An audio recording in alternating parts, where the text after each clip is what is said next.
Hey, my name is Marco. I love talking about, analyzing, and discussing video game music from an emotional perspective after a decade of being an opera singer and currently a voice actor. Let's listen to Ultrakill 7 through 3. The world looks white, the world looks red, bowl of hell. Here we go.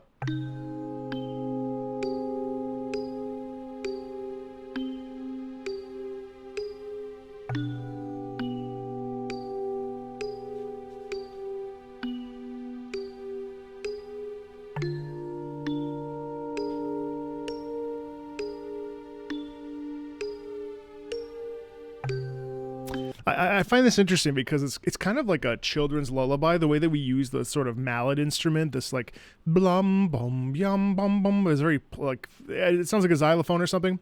But beyond that, so it sounds like a music box. You open it up and it plays the music, but it's creepy. You hear how we dip on the pitch dial. We go boom. It's actually really fun. You should do that on your free time. Point being that the world looks white. I don't know what that means, but what we do know is that there is a nostalgic sadness that comes across, right? Don't you hear that right away? If you listen back to the first couple seconds, we start off with this sort of mystical, magical, reflective thing where we think about life and loss, and we think about what it means to be alive, and we think about what it feels to exist in the world. You get that right away with the way that sounds. As we sort of explore, it's interesting how a single tone can allow us to consider what life means and what life looks like and what life feels like. And as we devolve into this, there is this sort of like decay that naturally occurs. It's almost like a child waking up to adulthood, realizing that adulthood is shitty and full of complex things like paying your taxes and paying bills. And so there's a feeling of loss, of waking up to a disillusionment here in this opening. It's really interesting how it's a super subtle thing, but that's where my brain canon goes when I listen to this.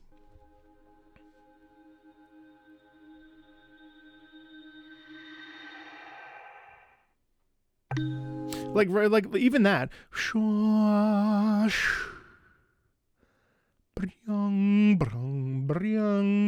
It's like there's a moment of realization in between that space. We call that a caesura in classical music. A caesura is literally, it looks like railroad tracks, and that's a sort of lift or a pause as we dive into the next section. And it's an idea shift. It's an idea shift, and that's a really important thing to pay attention to. It's super subtle.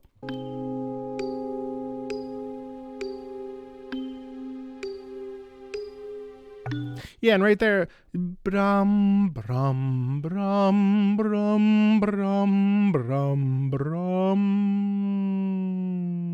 Wilting, melting, decaying, right? So even though you have a simple melody there, it's actually more complex in the emotional state of it.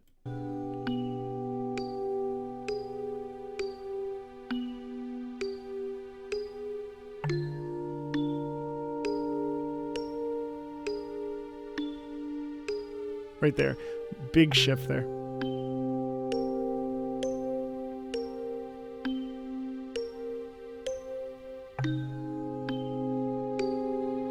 Repeating motion. Swell in the violins. Tension in that tremolo string. You hear that? That's really important to pay attention to here. Listen to the way that we have that sort of swell there in the violins. It's actually really interesting because I didn't actually fully realize it was violins until there. There's a swell, and the tremolo, tremare in Italian, means to tremble. And so when we have that in classical music and in music in general, we have to consider the idea that is eliciting fear, discomfort, tension, worry, concern, and it makes us feel on edge because we don't know what's about to happen. And that's really cool. Right there. Big full swell.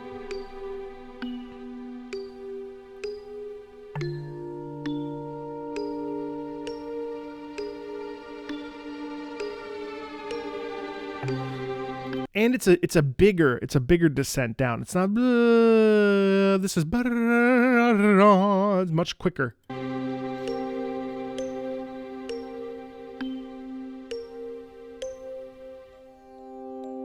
Shift again. You have that brass, that low bass coming forward, actually. Yeah. You hear that pulsation? It's getting louder. It's becoming front and center. We're moving away from the lightness.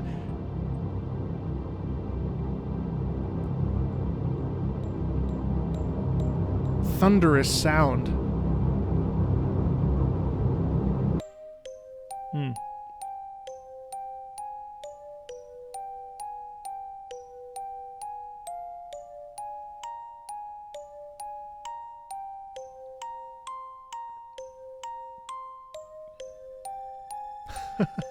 Dissonance. Clash. Oh, it's not in tune with us. We have a main melody with clash there. Ah, for whom the bell tolls.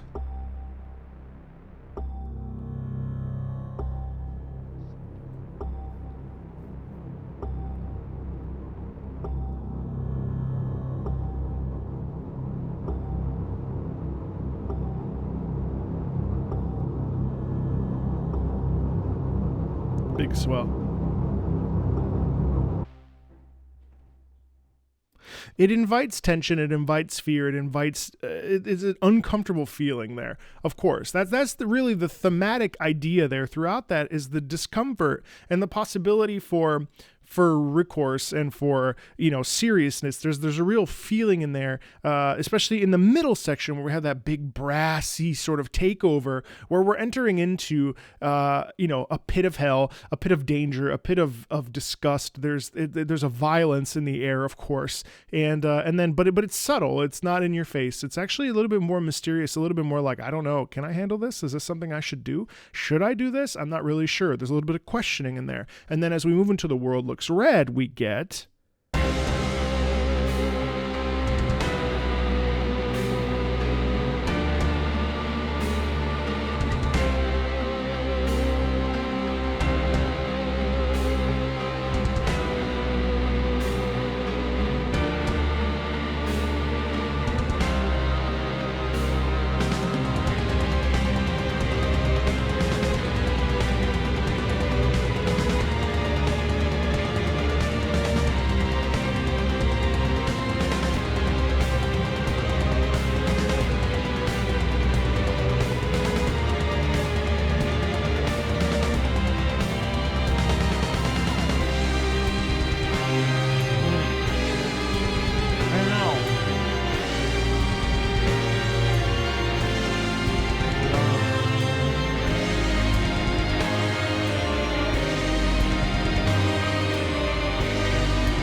dissonance and crunch.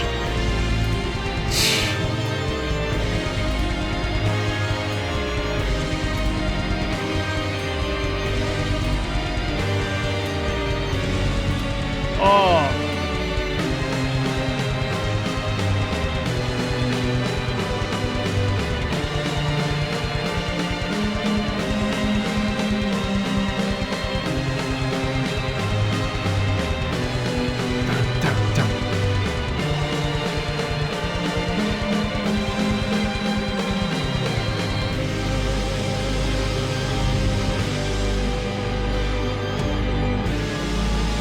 Organ in the background.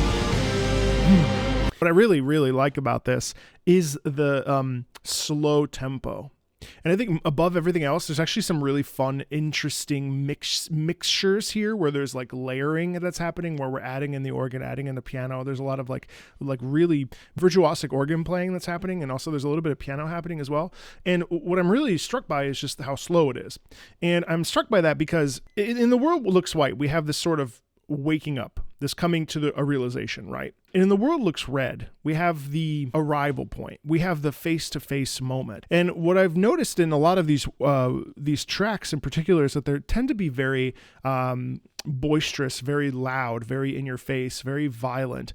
This one actually leans on a more subtle approach. This is more about the inherent quality of existence, of what it means to walk into a room and witness an atrocity that could have been prevented, right? Or witnessing what it means to lose something. And it really kind of feels, rather than being bombastic, it feels like things are slipping through our fingers. We're losing an opportunity to have peace. There's a moment of just the way that we move through this opening section here, 2 minutes in, that there really is a quality of grappling with loss and grappling with trying to understand how to persist and how to go about our responsibilities and our mission, which I find interesting because that's just like my perspective on it. And certainly I have no context for it.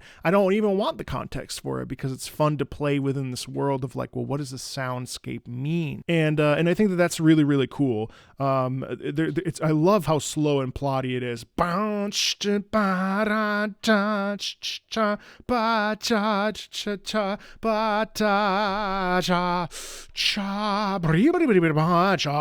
And then the dissonant clashes, that's where the tension falls into play. And anytime we have dissonance, we are always clashing, right? That's something that we have to understand, that when we hear things that really hurt our ears a little bit, that dissonance, that's where we are experiencing that tension. And that's a clue by the composer, and in this case, Hakita Heaven Piercer, to feel that discontentment for the character we're playing as.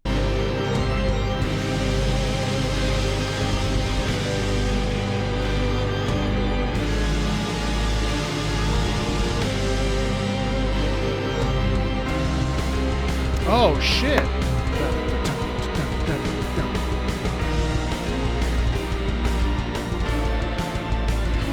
Yeah. And that's actually a rising up. That's a little bit of an awakening. The rhythmic shift there is a pretty sharp one too. That was really, really cool to listen to. Hold on one second.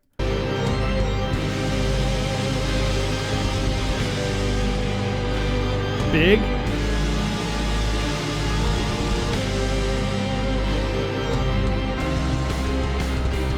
It's a rhythmic shift that really does it because that's the do, that's the arrival note, the tonal note. And then instantly we then hold that and then we pivot into a sharper rhythm. So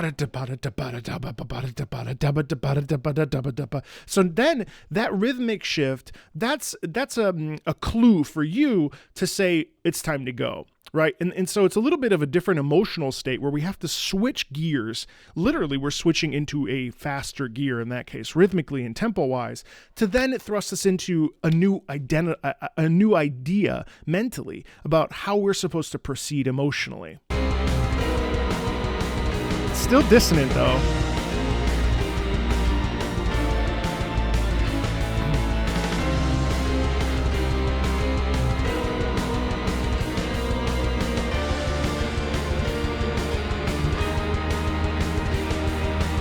It's also really interesting because it actually sounds like there's two different melodic ideas that are clashing within each other right there. And so it's funny because you get the da da da da da da, and then you get another one that's like da da da da da da da. I can't really hear it actually. Hold on one second.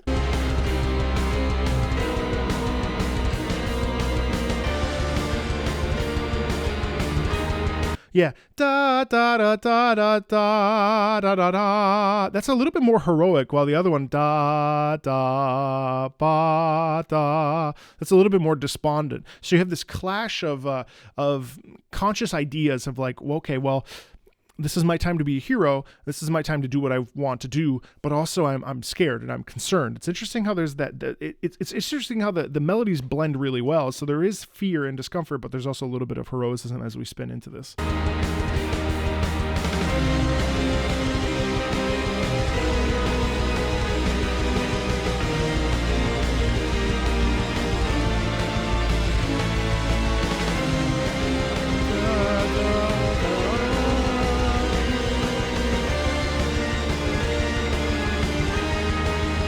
Right there. That's really in your face of like, okay, yeah, I can. Da da da da da da da da da da. You hear that melody right there. Da da da da da da da da da da. It's just repeating itself and then it resolves down. But that gives us a feeling of like, yeah. I can.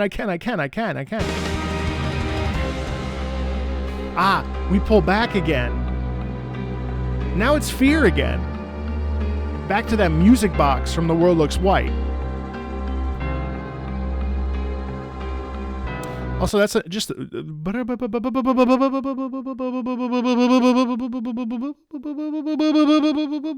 That's nice. That's nice, too. You hear that? Nice push and pull there. Oh!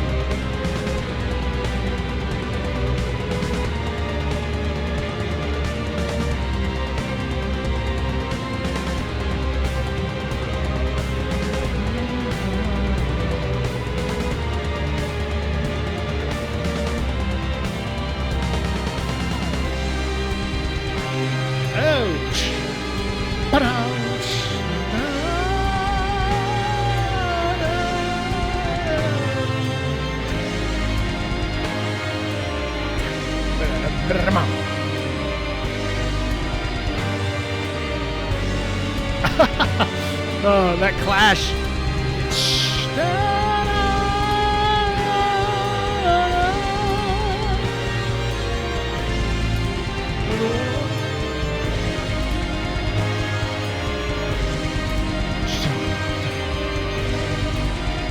Raw rubato.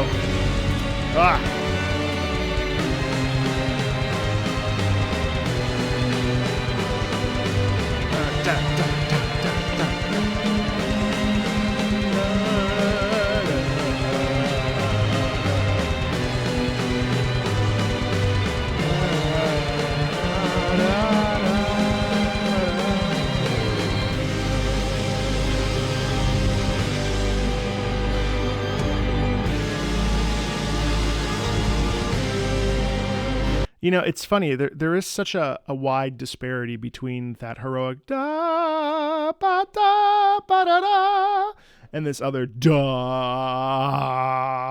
da da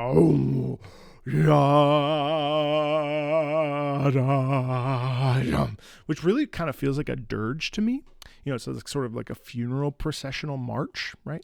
And so it's interesting because in my mind's eye, I picture this character just like, why? What have I done? What do I have to do to get you to understand how important this is? Whatever the thought is, but like, there's a real pleading in that music. Isn't that interesting? The slow, steady pleading quality to it is very much like, what do I have to do to get you to understand that you should like and subscribe to my channel and appreciate these videos? You know what I mean? Like, there's like a real quality there of like, I like that. It's a little constipated. It's fun.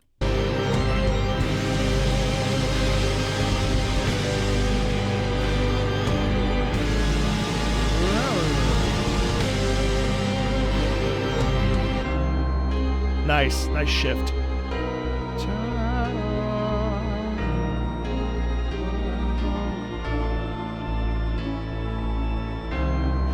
And so it so badly wants to not be dissonant. And I think that's something worth pointing out. That melody in there is genuinely like could be beautiful, but the problem is that it actually is uncomfortable and alarming. Da da ya da da da da da da da da da da da da. That's what we're wanting to hear, and we sort of do, but we actually get this.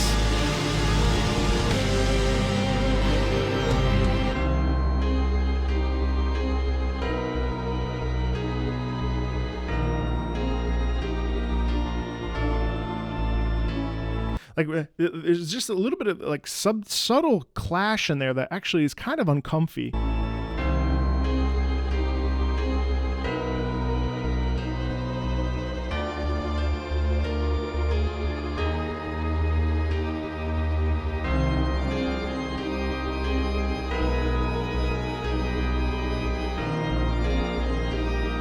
Yeah, and then in the organ, we get even more of that desperation. That organ there is now taking over that melody line that is that heroicism, but it's really, I think, like a real bleakness in there. It's cool.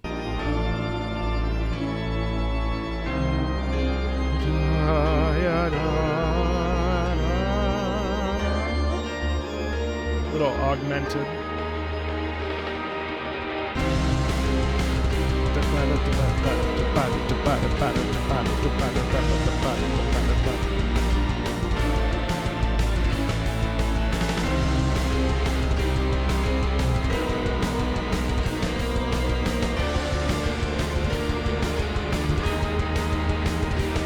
Oh.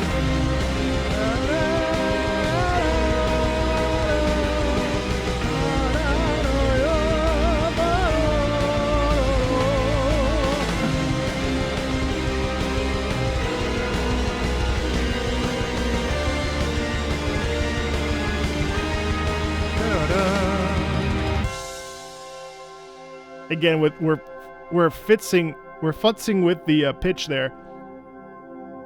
More ethereal bell-like thing. Bull of hell, what's going on here?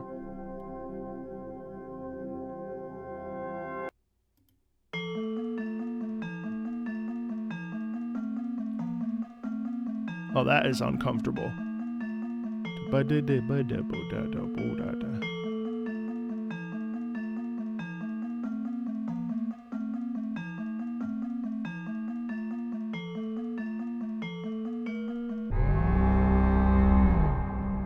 That's the bull. That's cool.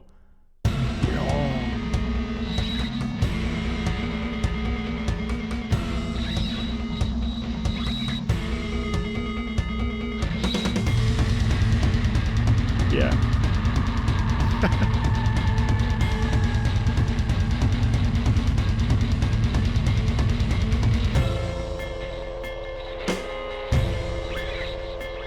You feel the if this is literally a bull, whatever it is, you feel the essence of the bull in a couple different ways. Obviously, we hear it in the bull. That's one way you hear that. But then also too, just like all the instrumentation is sort of interesting because you have this like wiry robot that's moving around, and then you hear the, and then you hear that bull kind of kick in. It's crazy. I mean, like the musical imagery in this is so good, and that's one of the reasons I really enjoy listening to Ultrakill music is that I'm always surprised. It never goes where you think it's going to go, and I really like the characterization here musically of an animal, a vicious bull of hell, if you will. Like that's just like raising its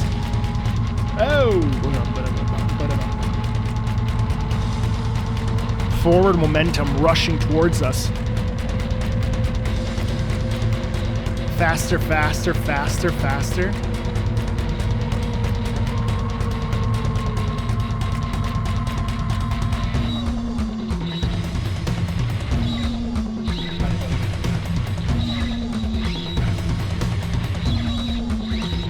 Yeah, doesn't that feel like that feels like a bullfighting ring, right? Where you've got the thing, Toto, shoom, hey, Toto, shoom, hey. Oh, you're not gonna, you know what I mean? Like it's like it comes at you, it doesn't come at you, it thrusts itself at you, you dodge it, and so there's a bit of back and forth here, which is pretty cool. It's cool.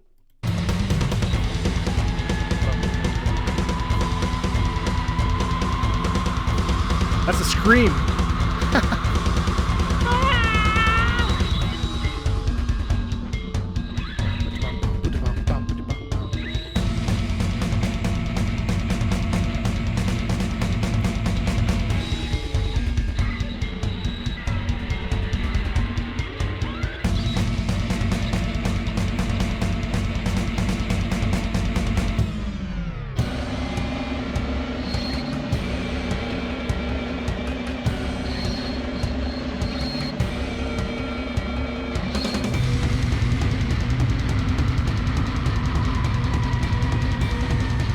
Rage.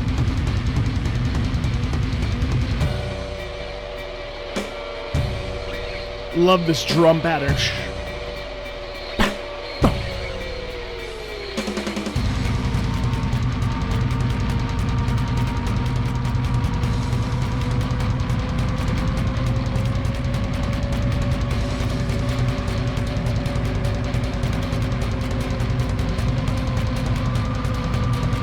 Just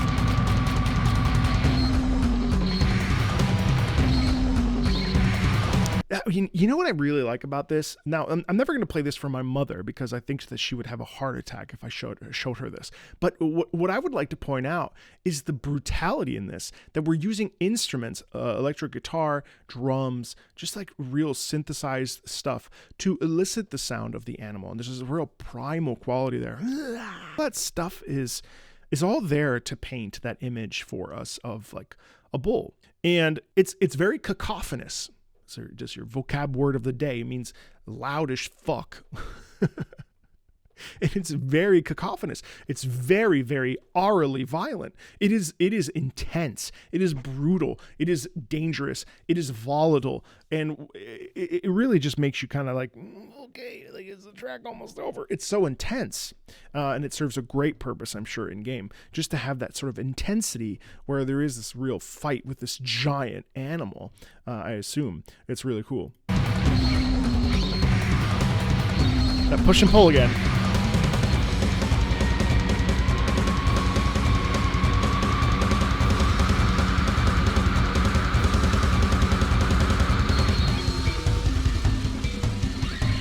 Love that syncopated beat there.